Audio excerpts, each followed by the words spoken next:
চলুন আজকে বাড়িতে ফুচকা বানানো যাক। তো আমি ফুচকাগুলো ভালো করে ভেজে নেব। ফুচকাগুলি আমি কিনে এনেছিলাম, পাঁপড়গুলি ওগুলোকে ভেজে নিচ্ছি। তো ফুচকাগুলি পাঁপড়গুলি এত সুন্দর করে ফুলেছে কি বলবো, বলার মতন, দেখেই ভালো লেগে গেছে। তো সবগুলি ফুচকা আমি ভালো করে একটু মশমশা করে ভেজে নেব।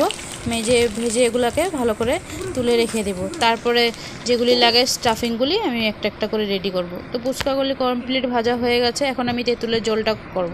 তেঁতুলের জলের জন্য এখানটা আমি জল দিয়ে নিয়েছি।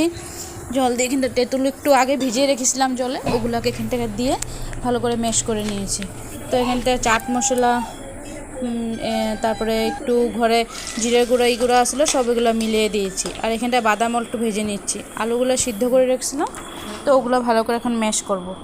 ম্যাশ করে এখানটায় আমি সিদ্ধ বুটও করেছি, তো ওগুলো মিলাবো। বুটগুলো সিদ্ধ করে বাদামগুলো দিয়ে এটাকে ভালো করে মশলা দিয়ে, চাট মশলা, একটু মরিচের গুঁড়া, একটু লবণ, সব কিছু দিয়ে ভালো করে এটাকে মেখে নেব। আর একটু সাথে কালা লবণও দিয়েছি। তো আমার ম্যাশ করা হয়ে গেছে। এখন একটা একটা করে ফুচকা তুলবো, তার ভিতরে স্টাফিংগুলো দেব আর ভালো করে ওদেরকে সাজিয়ে দেবো যাতে খেতে ভালো হয়। তো একটা ফুচকা দেখি আমি ট্রাই করে যে ঝালের লবণে ঠিক আছে। তো দেখো ফুচকাগুলো কী সুন্দর একটু ফুলকা ফুলকা হয়ে গেছে। তো এগুলাকে আলুগুলো ভরে ফুচকাটাকে জল দিয়ে দেখি। তো ভালো লাগলে ভিডিওটা